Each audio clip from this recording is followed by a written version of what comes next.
Assalamualaikum warahmatullahi taala kepada Datuk Oman Nur Adam. Waalaikumsalam. Apa khabar Datuk? Tang ni? Baik, alhamdulillah. Alhamdulillah.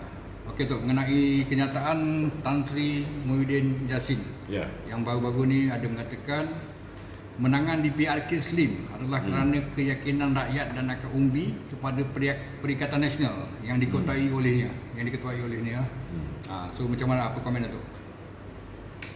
Assalamualaikum warahmatullahi taala wabarakatuh dan salam satu Malaysia.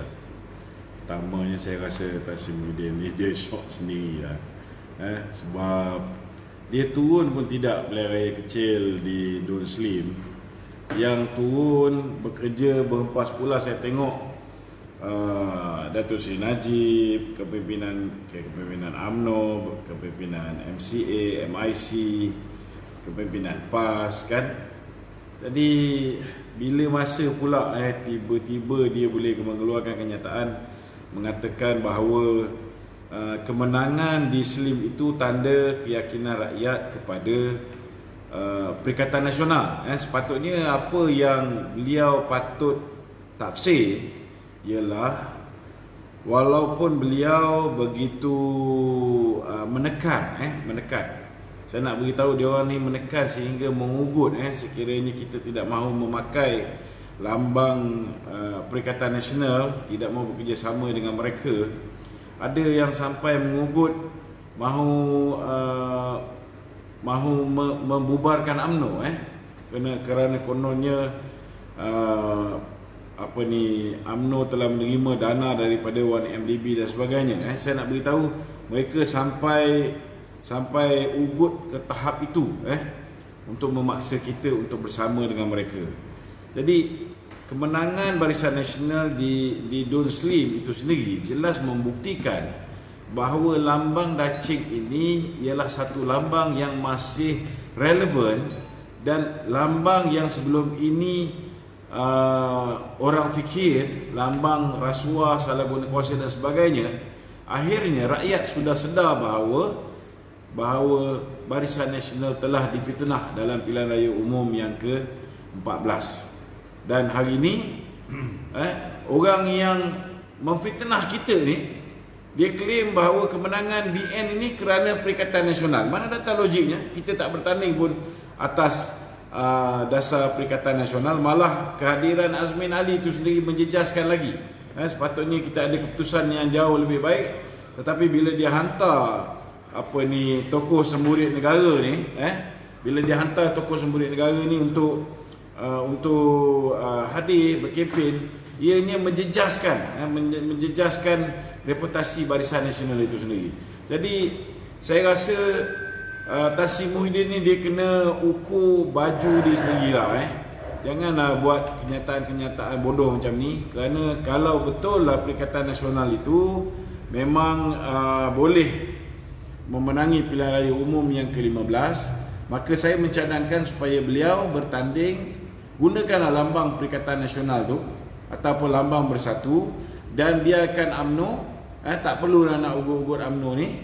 Saya tahu dah ada dekat atas meja RS, dah ada dekat atas meja Hamzah Zainuddin untuk membubarkan UMNO semata-mata kerana UMNO menerima duit kononnya daripada 1MDB. Sehingga hari ini mereka gagal untuk membuktikan bahawa duit yang Datuk Seri Najib terima daripada kerajaan Arab Saudi, duit yang diterima daripada putera Saudi, Prince Turki, adalah duit 1MDB. Sampai sekarang mereka masih gagal.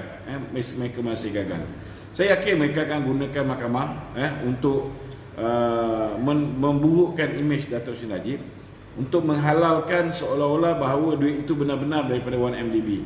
Hakikat dan realitinya, ianya hanya nak menjaga nama baik Muhyiddin. Contohnya kes yang melibatkan Datuk Seri Najib dalam kes SRC International.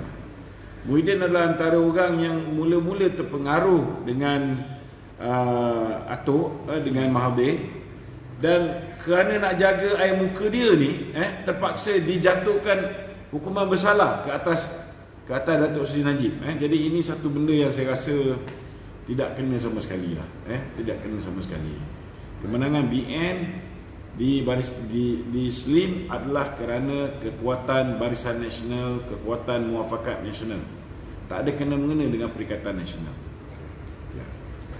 Ada juga tu Tan Sri Muhyiddin ada juga memberitahu bahawa beliau tidak akan berkompromi dengan kebatilan, dan beliau juga memberitahu bahawa beliau dipecat tu kerana menentang kebatilan. Betul ke tidak? Kalau nak cerita takkan berkompromi tentang kebatilan, apa yang dia faham tentang kebatilan?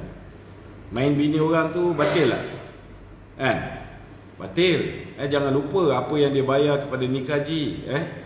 Benda ni disebut dalam akuan bersumpah oleh Stanley Paul, iaitu suami kepada Nikaji.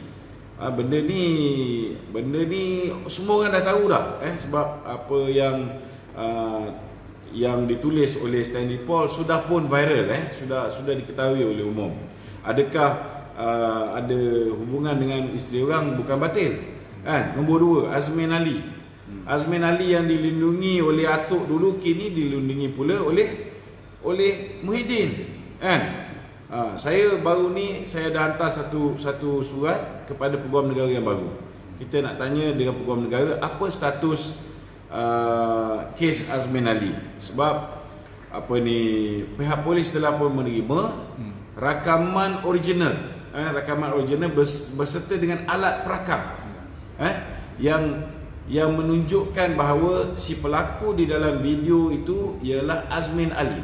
Malah Haziq, iaitu pasangan kepada Azmin, sudah pun mengaku kan? Takkan sebagai Menteri Dalam Negeri Muhyiddin tidak tahu perkara ni kan? Dia lebih daripada tahu. Tetapi ketika itu arahan atuk ialah menyelamatkan Azmin kan? Dan sekarang ni kenapa pula Muhyiddin sebagai Perdana Menteri dia mempertahankan Azmin? Kenapa dia mempertahankan kebatilan? So macam mana dia nak cerita dia ada integriti, dia mempertahankan kebatilan? Sedangkan dialah pelindung seks songsang Azmin Ali. Ada bukti yang kukuh. Pertama sekali ada rakaman CCTV hotel. Ini pihak polis ada. Dan dia selaku Menteri Dalam Negeri, dialah yang pertama sekali mengarahkan pihak polis untuk menyimpan rakaman ini. Kedua, laporan daripada telco yang mengesahkan bahawa Azmin berada di dalam bilik, handphone dia dalam bilik tersebut. Begitu juga handphone Haziq juga berada di dalam bilik tersebut. So macam mana dia nak nafikan kan? Kedua, ada video perbuatan elephant ni kan? So ini belum lagi kita ambil kira tentang DNA yang kemungkinan besar pihak polis pergi siasat, dia dapat rampas tilam ke apa, kita tak tahu, okey? Tetapi maknanya ada kaedah-kaedah lain yang boleh digunakan untuk, mungkin cadar boleh ditukar, tetapi kalau contohnya lah sperma ke ataupun air liur Azmin ke, dia pasti ada DNA dia di atas tilam ataupun di atas bantal di bilik tersebut. Sebab kita buat laporan polis lebih kurang sebulan selepas peristiwa tu berlaku.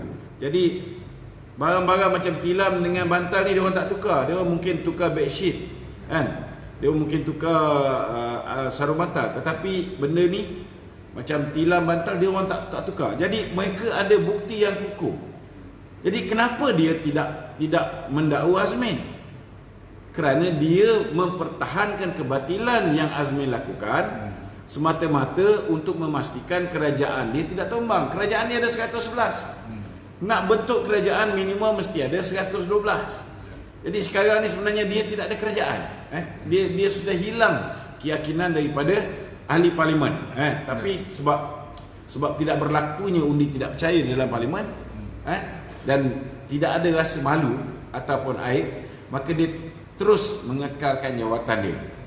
Saya dengar cerita pun macam pilihan raya ni kalau boleh dia tak nak adakan, sebab dia tahu kalau dia adakan pilihan raya, kalau UMNO tidak memberikan kursi kepada mereka untuk bertanding menggunakan lambang kita, sudah pasti dia tak boleh menang kan? Kalau dia ada keyakinan diri, kalau benarlah rakyat ni betul-betul yakin kepada Perikatan Nasional, bertandinglah atas tiket Perikatan Nasional.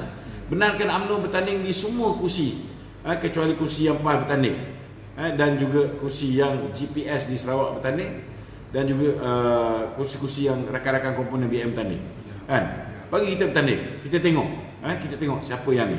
Itu belum lagi kira tentang kebatilan yang dia buat berhubung dengan pemberian projek kepada Vincent Tan.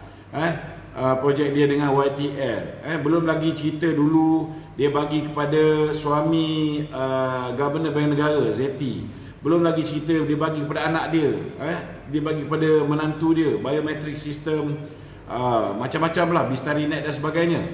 So kalau nak cerita pasal dia ni menentang kebatilan, minta maaf lah. Jangan kalau kata Namawi ni don't talk cock. Kan? Okey tak. So Akaumbi ni agak-agak keliru sikit lah. Ya. Bagaimanakah mekanisme Tan Sri Muhyiddin boleh bekerjasama dengan Datuk Seri Najib dalam pembentukan kerajaan PN pada masa akan datang? Macam mana cara dia nak? Sedangkan Kita kena faham Datuk Seri Najib ni, dia ni statesman. Dia negarawan.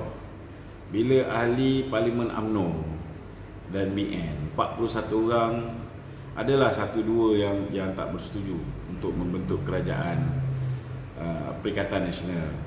Tapi bila majoriti dah setuju, dia follow majoriti, kan?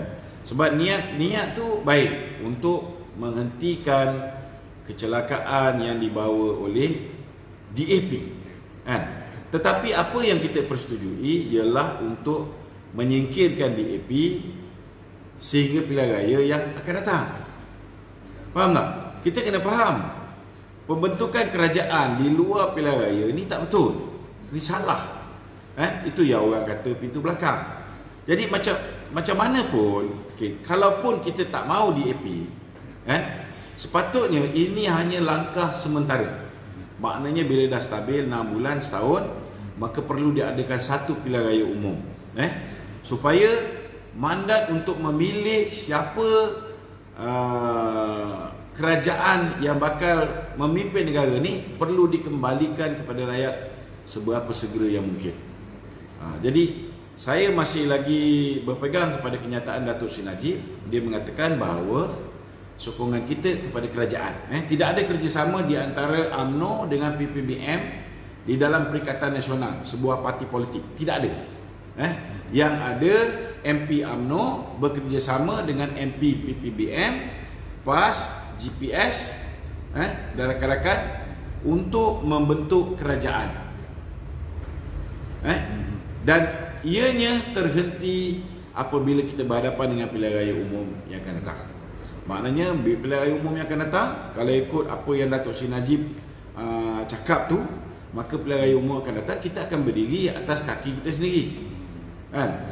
Kalau macam dengan PAS, okey, kita ada piagam yang kita dah tanda tangan dengan PAS. Maknanya ada kerjasama dengan PAS di dalam muafakat nasional. Saya harap ini je lah yang akan diteruskan.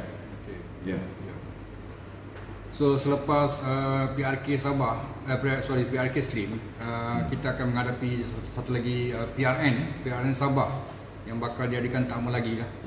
So Datuk, ada kemungkinan besar tak Laskar Cyber akan meletakkan calon-calonnya di PRN Sabah? Okey. Pertama saya nak beritahu, Laskar Cyber ni sebuah NGO. Okey. Tapi matlamat dia selain daripada pendidikan politik, kita juga kena ambil tahu tentang perkembangan politik negara. Okay. Laskar Cyber ni adalah sebuah NGO yang pro UMNO, pro BN. Jadi memang ada di dalam hasrat saya dan teman-teman untuk pastikan bahawa kursi UMNO ni selamat. Maksud dia, kalau dulu UMNO bertanding 122 kursi, disebabkan kita dah kerjasama dengan PAS, maka daripada 122 ini sebahagian kita akan beri kepada PAS, terutamanya kursi-kursi yang PAS menang, dan kursi-kursi yang kita kalah, PAS pun kalah, tapi undi PAS lebih banyak di kawasan tu, memang kita kena bagi kepada PAS. Itu hak dia, kerana kita sudah membentuk satu kerjasama. Okey. Tetapi kalau ada kursi-kursi Barisan Nasional diberikan kepada PPBM, maka kita akan mempertimbangkan untuk meletakkan calon bagi bertanding di kursi-kursi yang UMNO gadaikan kepada PPBM. Okey? Ya, ya. Sebab bagi saya UMNO kena pegang kepada prinsip awal, iaitu kerjasama. Ini pun dah salah sebenarnya. Membentuk kerajaan bersama dengan PPBM pun sudah kita langgar kehendak ahli. Kerana tahun lepas Datuk Zahid Hamidi ketika ucapan dasar dia mengatakan bahawa kita tidak akan membentuk kerajaan pintu belakang bersama dengan mana-mana parti di dalam Pakatan Harapan. Ya. Kan? Patutnya bila dia berucap dalam ucapan dasar, lepas tu ucapan dasar dia dibahaskan, kemudian diluluskan oleh perwakilan, maka kalau dia nak ubah keputusan ni, dia kena kembali buat EGM, Extraordinary General Meeting, ataupun mesyuarat agung khas, jumpunan agung khas. Tapi dia tak buat. Ini satu benda yang saya tentang lah. Dia tak buat. Mula-mula nak kerjasama dengan Mahathir, kan? Tapi bila Mahathir tak ada, dia kerjasama dengan Muhyiddin, okey lah, kurang sikit. Kita sangka baik. Kita mengharapkan Muhyiddin ni sudah berubah. Dia dah sedar bahawa Mahathir ni memang penipu. Dia dah sedar dia kena tipu. Kita mengharapkan dia ni ikhlas bekerjasama dengan kita. Rupa-rupanya bila kita tolong dia, dia sumbatnya Datuk Najib, lepas ni dia sumbatnya Datuk Zahid pula, kan? So itu sebabnya saya berpandangan, okey, untuk pilihan raya Sabah ni tak ada sebab kita nak letak calon bebas. Sebab Datuk Seri Bom Mokhtar, pengurusi perhubungan UMNO negeri Sabah, sudah pun memutuskan bahawa kita akan BN akan bertanding semua kursi. Jadi bila BN bertanding semua kursi, maka salah satu daripada lawan kita dalam pilihan raya umum, pilihan raya negeri Sabah ialah Bersatu. So Bersatu tidak akan berada di dalam Barisan Nasional. Barisan Nasional akan bertanding secara sendirian. So kita kalau kita ada calon, memang banyak orang minta nak jadi calon bebas ni. Saya kata no. Kena faham, kita letak calon bebas ni nak menyelamatkan Barisan Nasional, nak menyelamatkan UMNO. Jadi kalau UMNO bertanding di semua kursi bersama dengan rakan-rakan BN, kenapa kita nak kena letak calon? Kalau ada kursi UMNO yang kita setuju bagi pada PAS, maka kita support lah pada PAS. Kenapa kita letak calon bebas? Ini kena jelas. Betul. Okey. So adalah kita dengar suara-suara sumbang menyatakan bahawa pada pemilihan UMNO yang akan datang, kemungkinan akan diberikan laluan kepada calon-calon yang tak ada kes mahkamah lah. Dan untuk ambil alih tampuk kepimpinan. Okeylah. Ini setengah-setengah orang setengah-setengah orang ni dia tak faham. Dia tak faham. Apabila seseorang itu didakwa di mahkamah ketika Pakatan Harapan memerintah, apa maknanya? Maknanya orang ini tidak kompromi dengan musuh kita. Orang ini tidak kompromi dengan Mahathir. Jangan ingat siapa yang kena dakwa ni semuanya tak bersih. Tak betul. Kena ingat Datuk Najib ni, dia patutnya kes SRC International. Sudah pun Peguam Negara sebelum ni buang kes. Tidak ada kes. Bukan buang lah, maknanya tidak ada sampai ke proses pendakwaan. Kenapa tak ada? Sebab yang melakukan kesalahan, yang memasukkan duit ke dalam akaun trustee atas nama Datuk Najib ialah Nik Faisal. Masukkan duit siapa? Duit SRC International. Dia juga yang menjadi CEO. So lepas dia masuk duit, dia lari, dia hilang. Ini satu apa dipanggil penganiayaan ke atas Datuk Seri Najib. Jadi awal lagi Peguam Negara sebelum ni, Tan Sri Apandi dah kata tak ada kes. Sebab untuk seseorang didakwa di bawah akta rasuah, dia mesti meluluskan ataupun dia ada memberi sesuatu dan dia menerima timbal balas. Kalau dia tak tahu, Datuk Seri Najib dah bersumpah dengan kalimah wallahi wabillahi watallahi dalam mahkamah. Dia kata dia tidak pernah meminta sebarang ganjaran dan dia tidak pernah ditawarkan pun. Kerja ini Faisal masukkan duit dalam akaun tabung amanah ni ialah dia sumbangan SRC. Dan dia tak beritahu pun dengan bos. dengan Datuk Najib, kan? Jadi kes ni tak sepatutnya didakwa, tapi didakwa. Ini kita kena faham. Macam kes Datuk Zahid. Kenapa orang yang memberi data Sonic dan juga MyEG tak kena dakwa? Kenapa Datuk Zahid saja yang kena? Betul tak? Sama juga dengan kes Kunan. Sama juga dengan kes Bom Mokhtar, kan? Kes yang melibatkan kepimpinan UMNO yang lain. Jadi bagi saya, kita patut bangga kerana mereka ini adalah manusia-manusia yang berani berdepan dengan musuh kita. Dan kerana sikap mereka yang tidak mahu berkompromi dengan musuh, itu sebab mereka didakwa. Ini kena faham ni. So tak ada sebab kenapa kita nak buat undang-undang. Siapa yang kena aniaya dengan musuh politik kita, mereka duduk rehat, tak payah bertanding dalam pemilihan UMNO yang akan datang. Maka kalau kamu tak mau bertanding, tak mau orang yang berani lawan ni bertanding, maka kamu akan dapat orang yang ada kes. Saya tak nak sebutlah siapa, kan? Semua orang tahu. Orang yang ada kes, contohnya macam Isyamuddin. Dulu projek helikopter, projek tanah tanah Mindef. Tapi disebabkan dia takut dia didakwa, dia berkompromi dengan Mahathir, dia menghasut kepimpinan UMNO Sabah untuk menyertai bersatu, last kali dia tak kena dakwa. So adakah dia bersih, Datuk Najib tak bersih? Dia bersih, Datuk Zahid tak bersih? Yang ni kita kena betulkan pemikiran ahli kita, kan? Ada juga yang ada masalah, contohnya kes KBS 100 juta, tapi tidak ada pendakwaan. Kenapa? Kerana dia berkompromi dengan musuh kita. Jadi adakah kita nak letak orang yang akan memimpin UMNO ialah mereka yang berkompromi dengan musuh kita? Kan? Saya tak kata semua orang yang tak didakwa ni dia ada kes dan dia berkompromi dengan musuh. Ada juga kepimpinan kita yang bersih, yang tak ada peluang pun nak ambil rasuah dan sebagainya, maknanya jangan kita label orang yang melawan dan dia didera, sama ada melalui SPRM ke, sama ada menggunakan lembaga hasil dalam negeri ke. Orang yang kena dera dengan kerajaan PH dan sekarang ni diteruskan pula oleh kerajaan PM, orang ni kita anggap tidak bersih. Silap.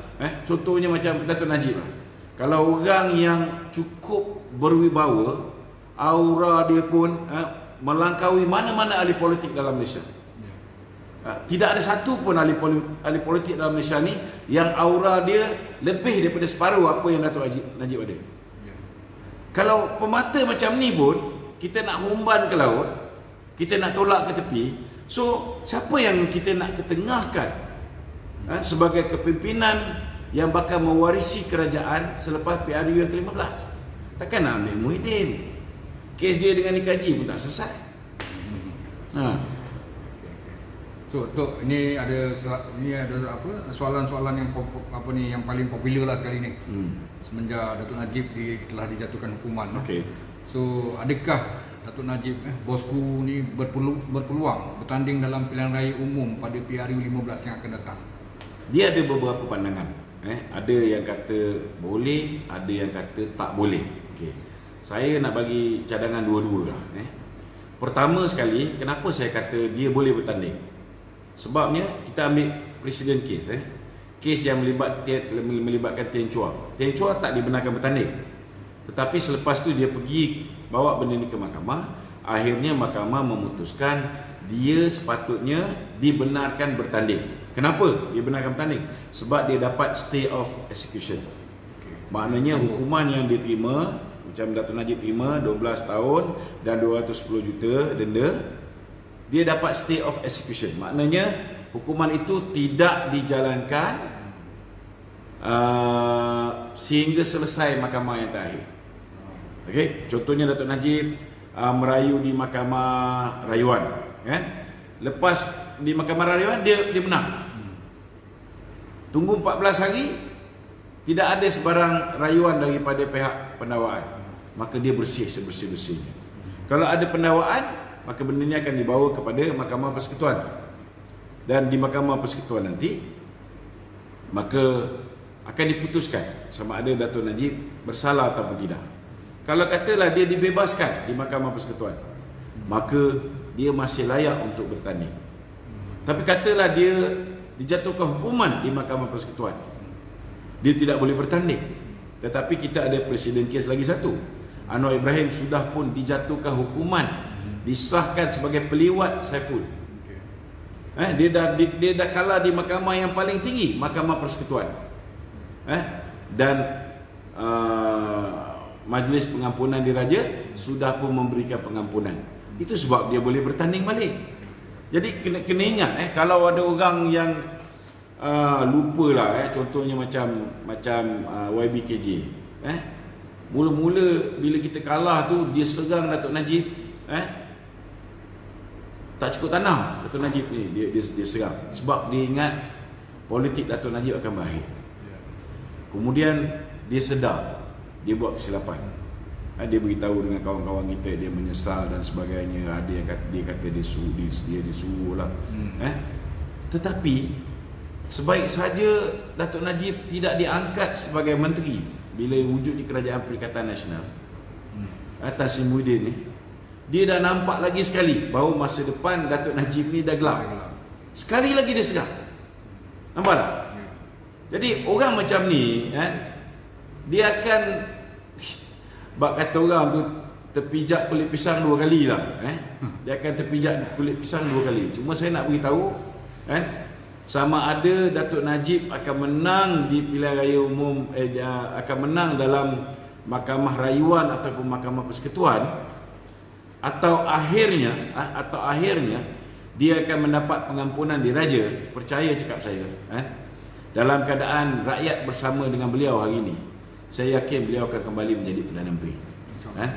Jadi itu sebab bagi orang-orang yang berlojoh sangat nak menyerang Dato' Najib ni, fikir 10 kali lah. Lebih baiklah itu hari orang dah lupa apa dia buat.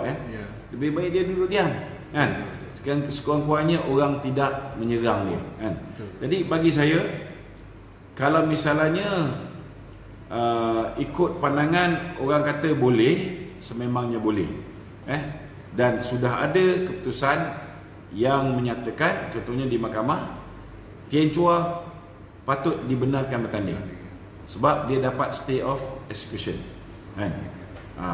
kalaupun dia kalah di Mahkamah Rayuan, kalah di Mahkamah Persekutuan, Anwar Ibrahim ni kes main punggung ni, itu pun dapat pengampunan diraja. Apatah lagi orang yang dianiaya oleh Mahathir dan sekutu-sekutunya, takkanlah tak boleh dapat pengampunan diraja.